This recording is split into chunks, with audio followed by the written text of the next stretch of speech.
شریعت قرض کے بارے میں کیا کہتی ہے، کیونکہ دو ڈفرنٹ کانٹراڈکشن آپ کو ملے گا حدیث میں۔ بعض روایت میں خود نبی صلی اللہ علیہ وسلم اور صحابہ کے خود قرض لینے کا بھی ذکر ہے، بہت ساری شیئر کروں گی آپ کے ساتھ، تھوڑی انشاءاللہ گو تھرو کروں گی، ٹھیک ہے۔ لیکن ایٹ دا ادر ایج آپ دیکھیں تو نبی صلی اللہ علیہ وسلم کی بہت ساری حدیثیں ہیں جس میں قرض لینے کو پسند نہیں کیا گیا۔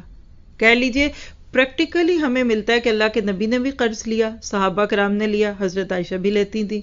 دوسری طرف آپ کچھ حدیثیں پڑھتے ہیں جس میں یہ کہ قرض نہیں لینا چاہیے، بڑی معروف باتیں، کچھ آج شیئر کروں گی، کچھ آپ نے ویسے ہی بہت ساری سنی ہوگی۔ تو ہم کیسے اس چیز کو دیکھیں، تو ہم اس ٹاپک کو 4 سب ٹاپکس کے اندر انشاءاللہ دیکھیں گے۔ پہلی بات ہے قرض لینے کے بارے میں جو حدیث ہیں کم از کم آپ ان کے نمبرز نوٹ کر لیجئے گا۔ پھر قرض ناپسندیدہ ہے تو اس کی کون سی حدیثیں ہیں، اور قرض لیا جا سکتا ہے یا نہیں لیا جا سکتا وہ، اور آخری بات ہے قرض لینے کی شرائط، ٹھیک ہے۔ تو آئیے، یہ بہت انٹرسٹنگ ٹاپک ہے، چند باتیں گو تھرو کرتے ہیں۔ قرض لینے کے بارے میں چند روایات۔ روایت کس کو کہتے ہیں؟ نبی صلی اللہ علیہ وسلم سے جو چیز منسوب کی جا رہی ہے، مراد یہ کیا حدیث۔ تو پہلی بات ہے کہ نبی صلی اللہ علیہ وسلم نے خود بھی قرض لیا تھا۔ نبی صلی اللہ علیہ وسلم نے 1 سے زائد بار قرض بھی لیا۔ امام نسائی اور ابن ماجہ نے عبداللہ بن نوفہ سے روایت نقل کی، وہ کہتے ہیں کہ نبی صلی اللہ علیہ وسلم نے مجھ سے 40,000 بطور قرض لیے، پھر کیا ہوا، جب آپ کے پاس مال آیا تو مجھے ادا کر دیے۔ بات سمجھ رہے ہیں؟ قرض لیا اور جب مال آ گیا تو دے دیے، اور فرمایا اللہ تعالیٰ تمہارے اہل اور مال میں برکت عطا فرمائے، یقیناً قرض کا بدلہ قرض خواہ کی تعریف کرتا اور اس کو ادا کرنا، یعنی بینگ تھینکفل، میں تمہارا شکریہ ادا کرتا ہوں، مجھے ان پیسوں کی ضرورت تھی تو میں نے لے لیا۔ تو اس ایک حدیث سے کیا بات پتہ چلی؟ قرض لینا جائز ہے، ٹھیک ہے۔ دوسری بات، جس سے قرض لیا جائے وہ آپ کی ضرورت میں کام آیا نا، تو اس کی تعریف کیجئے، آپ اس کے لیے کیجئے۔ اور تیسری بات ہے کہ جس شرط پہ قرض لیا تھا وہ ادا پوری کر دیجئے، یعنی قرض ادا کر دیجئے، تو سمپل معاملہ رہے تو نو پرابلم، ٹھیک ہے۔ دوسری مثال ہے صحابہ کرام کے قرض لینے کی، تو نبی صلی اللہ علیہ وسلم کی زندگی میں بھی صحابہ کرام نے قرض سے اور بعد میں بھی لیے تھے۔ اس کے اندر اگر آپ دیکھیں تو امام مسلم نے قعب بن مالک سے روایت نقل کی کہ اللہ کے نبی کے عہد میں ابن ابی حضرت سے اپنے قرض کی واپسی کا تقاضا مسجد میں کیا، دونوں کی تکرار میں آوازیں بلند ہو گئیں، ہو جاتی ہے نا لین دین میں، یہاں تک کہ اللہ کے نبی نے ان کو اپنے گھر میں سنا۔ آپ کا گھر کہاں تھا؟ مسجد کے ساتھ تھا، جی۔ تو اللہ کے نبی ان کی طرف نکلے اور اپنے حجرے کے پردے کو ہٹایا اور قعب بن مالک کو آواز دی، یا قعب، اے قعب۔ انہوں نے عرض کی، لبیک یا رسول اللہ صلی اللہ علیہ وسلم، اللہ کے رسول میں حاضر ہوں۔ کتنا اچھا انداز تھا، اور کتنے خوش قسمت تھے صحابہ جو یا رسول اللہ کہہ سکتے تھے۔ کیوں کہہ سکتے تھے؟ کیونکہ اللہ کے نبی ان کے سامنے تھے، ٹھیک ہے۔ تو جب کوئی سامنے ہوتا ہے تو اس کو اس طرح پکارا جا سکتا ہے، اور انداز کے لبیک، میں حاضر ہوں، میں حاضر ہوں۔ پھر فاشار الیہ بیدیہ، پھر آپ نے انہیں ہاتھ سے اشارہ کیا اور کہا، ان دعی شطر من دینک، اپنا آدھا قرض چھوڑ دو، یعنی آپ کو سمجھ آ گئی کہ جس نے قرض لیا وہ دے نہیں سکتا اور یہ مانگ رہے ہیں، بحث تو اسی پہ ہو رہی ہے نا۔ تو آپ نے ان کو مشورہ دیا کہ آدھا قرض چھوڑ دو۔ کہ آپ نے عرض، قد فعلت یا رسول اللہ، اے اللہ کے رسول میں نے ایسا ہی کر دیا۔ کتنی بات مانتے تھے، بھی ایسا بنا دے۔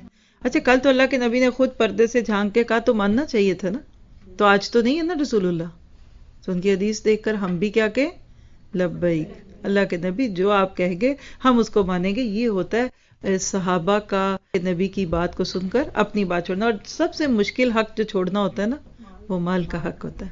خیر، چھوڑ دیا، اب ایسا کر دیا کہ نبی میں نے ایسا کر دیا، تو اللہ کے نبی نے اب وہ شخص جس نے ان سے قرض لیا تھا ان سے کہا، قم، کھڑے ہو ناؤ، فقدہ، اور اس قرض کو ادا کرو۔ کیا مطلب کہ آپ کی سفارش سے تمہارا قرض اب آدھا ہو گیا تو اب یہ آدھا ادا کرو۔ کتنی فیئر ڈیل ہے۔ ہم کہتے سارا چھوڑ دو یا سارا لے لو، بین بات ہوئی، ٹھیک ہے۔ پھر اسی طرح اس کا ایک اور واقعہ، نبی صلی اللہ علیہ وسلم کے دور میں صحابہ کرام جو قرض لیتے تھے، بہت ہی خوبصورت واقعہ ہے حضرت عائشہ کے بارے میں۔ یہ روایت امام حاکم نے بیان کی قاسم سے کہ حضرت عائشہ قرض لیا کرتی تھی، تو کسی نے ان سے کہا، مال تیرا قرض سے کیا تعلق؟ ہم بھی یہی سوچتے ہیں نا، دینداروں کا پیسے سے کیا تعلق، ان کی کون سی کوئی ضرورت ہوگی، اور حضرت عائشہ تو ماشاءاللہ نبی کی بیوی تھی۔ تو کہنے لگے کہ آپ کیوں قرض لیتی ہیں بھائی؟ اب اس ان کا جواب سنیے، اور یہاں سے آپ دیکھیں گے کہ حضرت عائشہ کا فہم اور ان کی فراست کیا تھی۔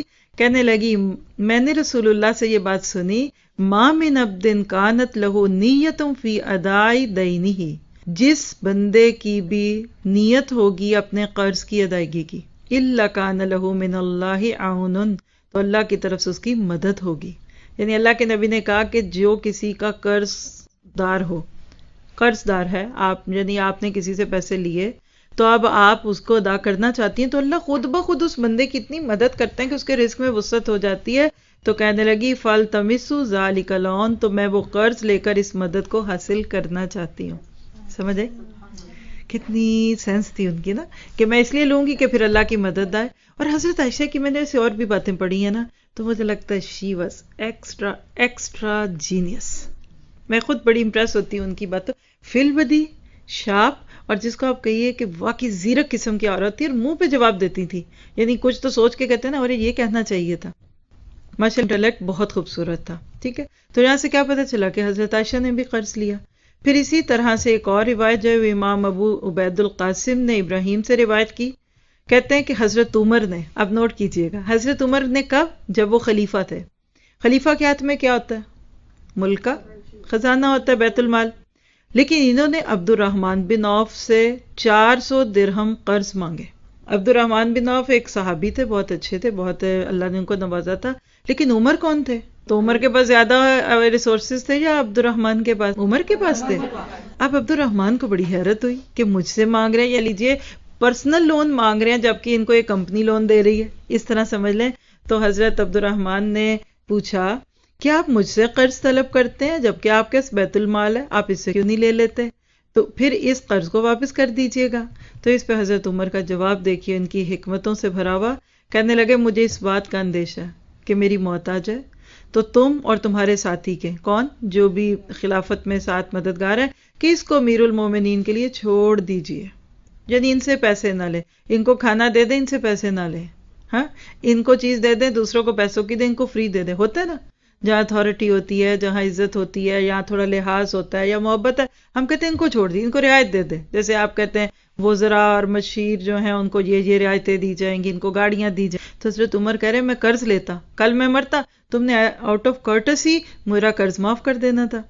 یہاں تک کہ جب قیامت کے روز میرے میزان یعنی نیکیوں میں سے اس کو لیا جاتا پھر. لیکن میں تم سے قرض کیوں لے رہا ہوں؟ کیونکہ میں مال سے تمہاری شدید محبت کو جانتا ہوں. بس جب میں مروں گا تو تم آؤ گے اور میرے ترکے میں سے اپنا پورا حق لے لو گے. بات واضح؟ اللہ اکبر. یہ تھے فاروق اعظم. اور آج دیکھ لیجئے کہ کہتے ہیں ایک دفعہ حکومت مل جائے پھر دیکھنا ہم تمہیں کیسے نوازتے ہیں. صرف 400 درہم کا قرض نہیں لے رہے تھے خوف کی وجہ سے. دعا کیجئے اللہ عمر جیسے دل والے حکمران ہمیں دے. لیکن یہ مجھے ابھی بھی پتہ ہے کہ یہ صرف دعاؤں سے نہیں ملے گا.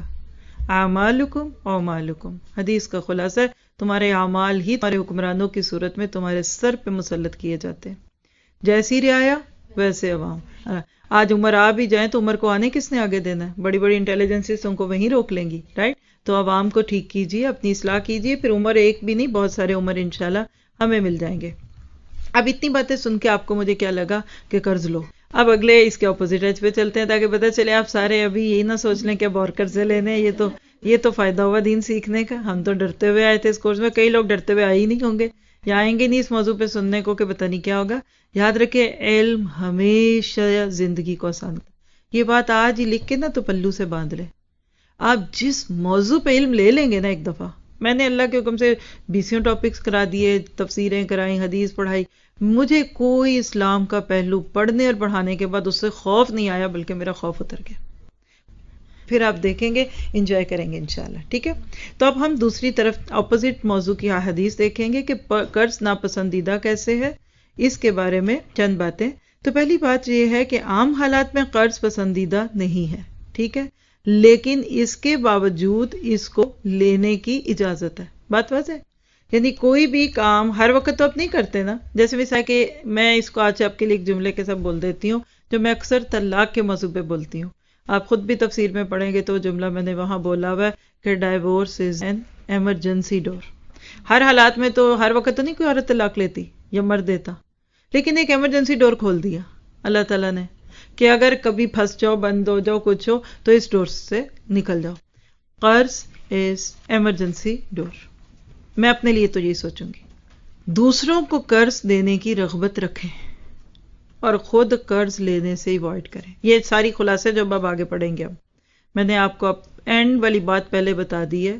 قرض کیا ہے؟ آپ لینے سے اس طرح ڈریں کہ جیسے آپ پر میں کبھی ایئرپورٹس پہ جائیں تو ایمرجنسی ڈور تو نہیں کھولتے، ایک دم سائرن بج جائے گا.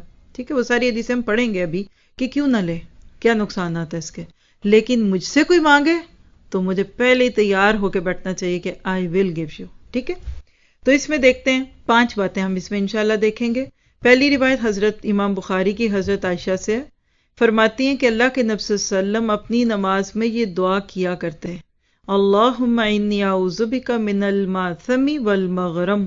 اے اللہ، بک میں تیری پناہ میں آتا ہوں گناہ سے اور قرض سے. یہ ماثم جو ہے اس کا روٹ نیچے لکھ لیں، حمزہ سا میم.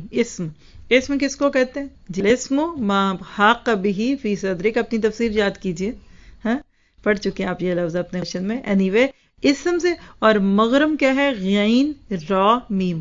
غرامہ کا لفظ قرآن میں کہاں آتا ہے؟ غرامہ فرقان میں ہے، سورہ فرقان میں بھی ہے، اور اس کا تھوڑی سی بدلی بھی فارم سورہ قحف میں بھی پڑھتے ہیں. تو غرام کہتے ہیں جرمانے کو، جیسے آپ کہہ لیجیے نا ٹول ٹیکس. تو اللہ کے نبی کیا دعا کرتے تھے؟ اللہ میں تیری پناہ میں آتی ہوں کس چیز سے؟ کہ مجھے گناہوں میں بھی نہ ڈالنا اور مجھے قرض میں بھی نہ ڈالنا. کسی کہنے والے نے کہا ہے اللہ قرض سے اس قدر کیوں پناہ مانگتے ہیں؟ دیکھیے نا، ہم کس چیز سے پناہ مانگیں گے جو نقصان دہ ہوگی؟ رائٹ، سانپ سے، بچھو سے، چونٹی سے، فلاں. تو جب اللہ کے نبی اتنی زیادہ یہ دعا کیا کرتے تھے تو کسی نے کہا بھئی آپ کیوں ان 2 چیزوں سے پناہ مانگ رہے ہیں؟ تو آپ نے فرمایا اب دیکھیے اللہ کے نبی کتنے خوبصورت لفظ بولتے ہیں. فرمایا بے شک جب بندہ مقروض ہوتا ہے، مقروض کو کیا کہیں گے انگلش میں؟ تو بات کرتا ہے تو جھوٹ بولتا ہے، اور وعدہ کرتا ہے تو وعدہ خلافی کرتا ہے. Is it true? لارے لگانا جس کو کہتے ہیں اردو پنجابی میں، کل دے دوں گا، پرسوں دے دوں گا. آپ قرض لے لیا، آپ دے نہیں پا رہے، تو پھر آپ کی خواہش کیا ہوگی؟ جھوٹ بولنا اور وعدے خلافی. اور دیکھیے امام بخاری نے اس پر جو ٹاپک رکھا ہے وہ کیا ہے؟ باب من استعاذ من الدین، قرض سے پناہ طلب کرنے والے کا باب. تو کیا یہ 2 علامتیں کس کی ہیں بھلا؟ جھوٹ بولنا اور وعدہ خلافی. قرض لینے والے میں منافقانہ صفات آ جاتی ہیں، کیونکہ علامہ عینی کہتے ہیں کہ اس میں قرض کی خرابی اور سنگینی ہے، اور یہ کہ وہ مقروض کو جھوٹ اور وعدے کی خلاف ورزی تک پہنچا دیتا ہے، جو کہ دونوں منافقوں کی صفات ہیں. تو پہلی وجہ ہم قرض کیوں نہ لیں؟ کیونکہ قرض وہ چیز ہے جس سے اللہ کے نبی صلی اللہ علیہ وسلم پناہ مانگا کرتے تھے. یہ دعائیں ساری پڑھ کے انشاءاللہ پھر ہم مل کے اس کو دہرائیں گے اور سیکھیں گے. ٹھیک ہے، اور یہ دعائیں آپ کی دعاؤں میں شامل رہنی چاہیے. آج کے بعد جب بھی کوئی چیز پتہ چلتی ہے تو اس کو پھر ہم انشاءاللہ تعالی اس کو پڑھنے اور یاد کرنے کی کوشش کرتے ہیں. ٹھیک ہے، اس کے بعد دوسری دعا امام نسائی سے حضرت انس سے روایت ہے. کہتے ہیں کہ نبی صلی اللہ علیہ وسلم کی دعاؤں میں ایک دعا کیا ہوتی تھی؟ اللہم انی اعوذ بک من الہم والحزن والعجز والکسل والبخل والجبن والدین وغلب جال. اے اللہ، بے شک میں غم اور رنج، بے بسی، کاہلی، بخل اور بزدلی اور قرض اور آدمیوں کے غلبے سے آپ کی پناہ طلب کرتا ہوں. اب آپ دیکھیے چن چن کے وہ دعائیں اللہ کے نبی نے مانگی ہیں کہ جو انسان کی زندگی جیرن کرتی ہیں. ہم کیا ہوتا ہے؟ ہم دل کو لگا ہوا روگ، جس طرح آپ کہتے ہیں نا پریشان، کچھ دل کو لگا ہوا ہے. ہم حزن کیا ہوتا ہے؟ اس سے بھی بڑا غم. حزن کا لفظ ہے، آپ پڑھیں گے قرآن میں لا خوف علیہم ولا ہم یحزنون. خوف دوسری کی طرف سے ہوتا ہے یا فیوچر کا ہوتا ہے، اور حزن ماضی کا ہے. آپ کہہ لیں کہ لائف ٹائم جو ایکسپیرینس ہے، زندگی میں کوئی نقصان ہو گیا، آپ اس کے لیے جو سوچتے نا، جیسے کسی کے مرنے کا سوچا، کوئی فوت ہوا تھا تو یاد آتا ہے نا، تو وہ جو دل کی کیفیت ہے نا وہ حزن ہے. ٹھیک ہے، ہم کیا ہے؟ جیسے اندیشے، اب ہم کہہ لیں اندیشے کو، حزن کہہ لیں غم، ماضی کے غم. عجز کیا ہے؟ عاجز ہونا. اب یہ عجز کیا ہے؟ کہ میرے حالات سے ہو جائیں کہ میں عاجز آ جاؤں. ہینڈ ٹو ماؤتھ ہونا. جیسے کبھی کبھی آپ کو نہیں لگتا زندگی میں کہ میں اپنے حالات سے کیسے نکلوں؟ آپ سٹرگل نہیں کر سکتے، آپ کو فیل آئی ایم اسٹک ناؤ. تو یہ عجز کی کیفیت. عاجز آنا، میں عاجز آ گئی ہوں، میرے سے یہ نہیں ہوتا. پھر آپ دیکھیے کسل کیا ہے؟ سستی، جس کو آج کے دور میں آپ کسی حد تک کائنڈ آف سٹریس کہہ سکتے ہیں یا ڈپریشن کہہ سکتے ہیں. بخل کیا ہے؟ مال ہے، خرچ کرنے کا حوصلہ کوئی نہیں. جبن کیا ہے؟ بزدلی، کاوڈنس. اور غلبت الرجال کس کے اوپر ہوگا؟ لوگوں کا غلبہ کس پہ ہوگا؟ جس نے کسی کا دینا ہوگا. تو یہاں آپ دیکھ لیجئے اس ایک دعا میں اگر آپ نوٹ کریں تو یہ جو آخری لفظ آگے نا غلبت الرجال، یہ ہے قرض اور دین. والدین گزر گیا تھا. والدین، دین کس کو کہتے ہیں؟ قرض کو.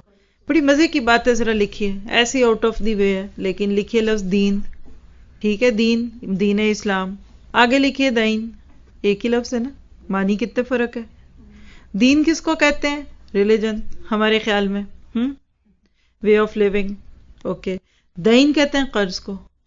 آپ کہتے ہیں مالکی یوم الدین. تیسری چیز یہ لکھ لیں، بدلے کے دن کا مالک. اللہ سبحانہ تعالیٰ کے لیے سورۃ فاتحہ میں آتا ہے یہ لفظ. اب ان سب کا ذرا ربط تو جوڑیں. بہت اپوزٹ چیزیں ہیں، ایک طرف دین ریلیجن، ایک طرف دین قرض لون، اور ایک طرف مالکی یوم الدین. یہ یوم الدین اور دین یہ سب کیا ہے؟ تو نوٹ کیجئے گا کہ اصل میں ان سب میں اللہ تعالیٰ نے ہمیں جو دنیا میں نعمتیں دی ہیں نا، کھانے کی، پینے کی، آنکھیں، کان، یہ ادھار دی ہیں.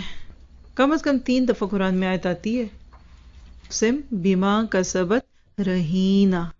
رہن کا نام سنا ہے؟ یہ آپ قرآن میں پڑھیں گے، آیت دین میں آتا ہے. رہن کہتے ہیں مارگیج کو. کلو نفس، ہر نفس، بیما کسبت، جو وہ کماتا ہے، واٹ آر دے ڈوئنگ، رہینہ، گروی رکھا ہوا ہے.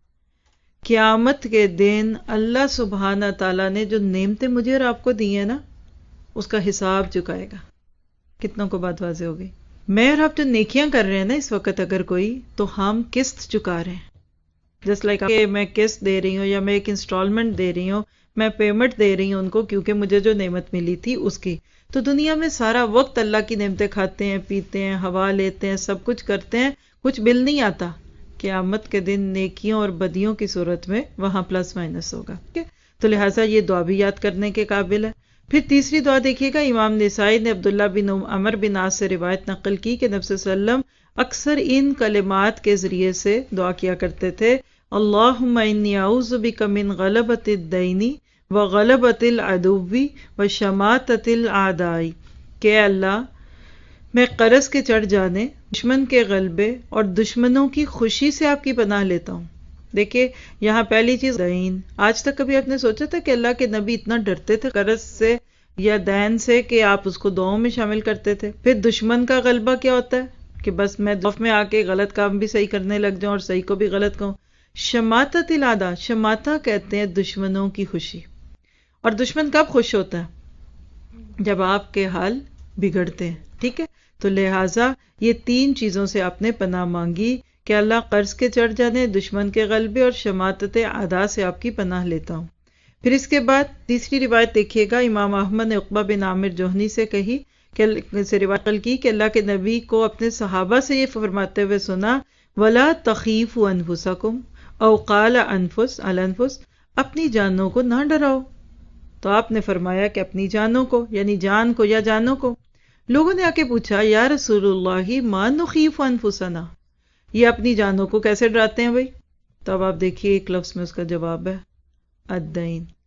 قرض لے کر اپنی جانوں کو نہ ڈراؤ. بندے نے جب کسی سے قرض لیا ہوتا ہے تو چھپتا پھرتا ہے نا. اب اس کی مزید تفسیر کیا ہے؟ شیخ البنا ہے، وہ کہتے ہیں کہ معنی کیا ہے کہ اپنی جانوں کو ان کے امن کے بعد قرض کے ساتھ قرض خواہوں سے نہ ڈراؤ. قرض باعث خوف بنتا ہے کیونکہ دل اس کی وجہ سے اس کی ادائیگی، قرض خواہوں کے سامنے ملاقات کے وقت ذلیل ہونے اور ادائیگی میں تاخیر کے سبب اس کے زیر بار ہونے. زیر بار کس کو کہتے ہیں؟ انڈر پریشر ہونے کے غم میں ڈوبا رہتا ہے. اور کتنی ہی دفعہ وہ واپسی کا وعدہ کر کے خلاف ورزی کرتا ہے، یا قرض خواہ سے بات کرتے ہوئے جھوٹ بولتا ہے، یا جھوٹی قسم کھاتا ہے، یا مرنے کی صورت میں جنت سے روکا جاتا ہے. یعنی ایک قرض کے ساتھ کتنے خوف ہیں، آپ 1 2 3 دیکھ لیجئے گا. ادا کرنے کا خوف، قرض خواہ کے سامنے نہیں فیس نہیں کرتے. بعض دفعہ لوگوں نے کسی کا دینا ہو تو کسی محفل میں ان کو دیکھ کر کنی کتراتے ہیں، فون ان کا دے کر پیچھے کر لیں گے، اپنے نمبر کر لیں گے، فیس نہیں کریں گے، بچے کو کہیں گے ادھر چلے جاؤ. اور آگے ہم پڑھیں گے اتنی ڈرانے والی حدیثیں ہیں. اس کے برعکس آج بہت دکھ کے ساتھ کہنا پڑتا ہے کہ امت مسلمہ کا حال کیا ہے کہ بڑے بڑے کاروباری قرضے ادا نہیں کرتے، چھوٹے قرضے دینے لے ہوئے، تو لہٰذا اتنے خوف سر پہ لینے کی ضرورت کیا ہے؟ ٹھیک ہے. ایک اور روایت میں آتا ہے، آپ نے کہا لا تحتفوا انفسکم، خودکشی نہ کرو. لا تحتفوا انفسکم، خودکشی نہ کرو. صحابہ نے پوچھا اللہ کے نبی خودکشی کرنا کیا ہے؟ تو آپ نے فرمایا بالدین، قرض کے ساتھ. 4 حدیثیں ہو گئی. اللہ کے نبی مسلسل یہی بتا رہے ہیں کہ آپ قرض کے ذریعے اپنے آپ کو دکھی نہ کرو. 5ویں روایت امام مالک نے حضرت عمر سے نقل کی. انہوں نے کہا ایاکم والدین، بچتے رہو قرض سے. فإن أولہ ہم، بڑی پیاری روایت مجھے یہ لگی کیونکہ اس کی ابتدا غم ہے، یعنی قرض کے ساتھ ہی غم شروع ہو جاتا ہے. وآخرہ حرب، اور اس کا انجام خرابی ہے، بربادی ہے. Is it true? کسی کی بات یاد آ گئی ایسے ہی کسی موقع پہ دیکھا تو وہ ملی، تو گھر نیا انہوں نے لیا تو میں نے ان کو مبارک دی، تو ایسے ہی کہنے لگی ہاں ویسے میں گھر لیں تو خوشی ہوتی ہے، یہاں لیں تو غم لگ جاتا ہے. میں تب نئی آئی تھی، مجھے نہیں اندازہ تھا یہاں کے سیٹ اپ کا، تو میں نے کہا یہ کیسے؟ تو کہتی پھر واپس بھی تو دینا ہوتا ہے نا. تو پھر مجھے پہلی دفعہ پتہ چلا، پہلی دفعہ تو نہیں یعنی پھر مجھے تھوڑی سی ڈیٹیل فرسٹ ہینڈ کسی دوست سے ہی پتہ چلی کہ جب لوگ کوئی گھر لیتے ہیں تو اس میں کیا شرائط ہوتی ہے نا. تو غم آ گیا نا، خوف تو آ گیا. اور لوگ کیا کہتے ہیں مہینہ گزرتے پتہ نہیں چلتا، ایک انسٹالمنٹ دی نہیں تو دوسری دینی پڑتی. تو آپ اتنے غم میں خود کو کیوں ڈالیں؟ دکھی کیوں ہوتے ہیں؟ کیوں اپنے آپ کو رکھتے ہیں؟ اسی طرح حافظ ابن حجر کہتے ہیں سلف میں سے بعض نے کہا قرض کا غم کسی دل میں داخل نہیں ہوتا مگر اس کی عقل میں سے کچھ حصہ لے جاتا ہے جو کہ اس کی طرف کبھی واپس نہیں آتا. اللہ اکبر. یہ بات پڑھتے ہوئے مجھے ایک بردر ہیں ہمارے فیملی کے ہی ہیں، تو ان کے جملے یاد آتے ہیں. کہتے ہیں یہ گھر میری جان لے گئے، یہ گھر میری پچھلے 10 سال کی کمائی لے گئے. واللہ اس سے ملتے ہوئے لفظ ہے، لیکن وہ بوڑھا کر گیا ان کو گھر. جب دل میں قرض کا غم آتا ہے نا تو عقل ماری جاتی. کہتے اب تو سمجھ ہی نہیں آتی کریں کیا، جائیں کدھر. دن بدن وہ ایک جنگل اور ایک اور دائرہ ایک اور، وہ جیسے آپ اپنے ارد گرد ایک خود ہی جال بننے لگتے ہیں، نتیجہ کیا نکلتا ہے وہ سب جانتے ہیں. تو کیا پتہ چلا کہ ایک انسان کو اپنے آپ کو بغیر وجہ کے قرض میں نہیں ڈالنا چاہیے. علامہ قرطبی کہتے ہیں کہ بلا شبہ قرض عیب ہے. کسی کے بارے میں آپ سنیں نا فلاں قرضے میں، تو اچھا تو نہیں لگتا نا، مقروض ہے. آپ کے گھر میں کوئی رشتہ آئے اور کہیں کہ لڑکا جو ہے یہ ہے وہ بس اس کے اوپر $1,00,000 کا قرض ہے، تو عیب ہوگا یہ، اس کی خوبی نہیں ہوگی. قرض رات کو پریشانی، کیسے؟ نیند ہی نہیں آتی، کروٹیں پلٹتے ہیں بیچارے، ادھر سے ادھر ادھر سے ادھر، آدھی رات کو اٹھ کے بھی ڈالر کے ریٹ چیک کرتے رہتے ہیں، اوپر گئی کرنسی نیچے گئی، رو رہے ہیں دھو رہے ہیں. واللہ ایک سسٹر ہیں، آپ کہیں گے یہ سارے مسئلے لوگ آپ کو ہی سناتے ہیں، لیکن جو تھوڑے سے مجھے پتہ چلتے ہیں میں اسی کی بیس پہ آپ کو بات کرتی ہوں. کہ وہ کہتی ہیں کہ ان کے ملک میں رہتے تھے، ڈالر کے ساتھ کرنسی کے ساتھ چکر تھا، ان کے ملک میں رات ہوتی تھی تو ادھر صبح ہوتی تھی. تو کہتی میرے میاں کرسی پہ یوں بیٹھ جاتے اور اسکرین بڑی سی کھولی ہوئی، اس پہ ڈالر کا ریٹ اوپر کرنسی کے ساتھ جو بھی چلتے. اور پھر بیچ میں ایک بہت بگ فلکچویشن آیا تھا آج سے 8-10 سال جب پہلے، تو وہ بیڈ ریڈن ہو گئے، اتنا زیادہ ڈالر کا ریٹ گیا. کہتی بیٹھے بیٹھے بے ہوش ہو گئے، کیا ہوا، اور ان کو وہ تکلیف شروع ہو گئی. تو یہ رات کا غم نہیں ہے؟ الحمدللہ الحمدللہ، اللہ تعالیٰ ہمیں ایسے ہی کر دے، فارغ البال ہی کر دے. رات کی پریشانی اور دن کی ذلت. ذلت کیا ہوتی ہے؟ پھر بل آ گیا، پھر پیسے دینے، پھر کوئی لینے آ گیا. ذلت ہی نا، شرمندگی. دیکھیں نا جس نے لینا ہوتا ہے پھر وہ تو لے گا نا، مانگے گا نا. اس پہ بھی مجھے کسی کی بات یاد آتی ہے. ہماری اپنی ایک ساتھی ہیں تو اپنے ملک میں گئیں تو کہتی ہیں کہ باہر بڑے شور کی آواز آئی تو قصہ مختصر ساری بات خلاصہ ہوا کہ جو ہمسایہ تھا وہ کسی پہ چیخ رہا تھا کہ مجھے پیسے دو یہ وہ، تو جو پیسے دے نہیں پا رہی تھی. تو کہہ رہی ہم نے جا کے انوالومنٹ کی، پوچھا کیا، کہنے لگا اس نے میرا قرضہ لیا ہوا ہے تو دے نہیں رہی. غریب عورت تھی کوئی. خیر کہتے ہیں انہوں نے پوچھا کتنا قرض ہے. آپ پتہ کہ سارا جوڑ توڑ کر کے وہ کتنا بنا؟ آپ کو ایک درت ہوگی $20. ان کے ملک کے $20 بنے. یہ امریکہ سے گئی ہوئی تھی، وہ لوکل کرنسی تھی. کہتی میرے شوہر نے فوراً اندر جا کے $20 دیے اس کو کہ یہ پکڑو اور آج کے بعد اس عورت کا راستہ چھوڑ دو. اس کے بعد وہ جو روئے اور پاؤں پڑے کہ آج تو آپ پتہ نہیں میرے لیے کیا مسیحا بن گئے کہ میرا قرضہ اتار دیا. یہ بھی ایک ہے. آپ سوچیے نا کہ قرض کے ساتھ حالات ہوتے ہیں. اور اسی طرح ہوتے کہ جانوں کو ڈرانے والا. یہ جو آج آپ کو لوگوں کے چہروں پہ سچی خوشی نہیں دکھتی نا، میں ترستی ہوں. اس خوشی کو ڈھونڈتی ہوں میں لوگوں سے ملتے ہوئے کہ جو واقعی اتنی نعمتوں میں پلے ہوئے انسان کے چہرے پہ ہونی چاہیے، تو وہ قرض کی وجہ سے ہوتی ہے. بلکہ کمزور کرنے کا سبب ہے. کئی لوگ ایسے ہیں کہ جو قرض لے لے کر پریشان ہوتے ہیں. تو اتنی بات پڑھنے کے بعد آپ کو کیا اندازہ ہو گیا کہ قرض کوئی پسندیدہ چیز نہیں ہے. ٹھیک ہے.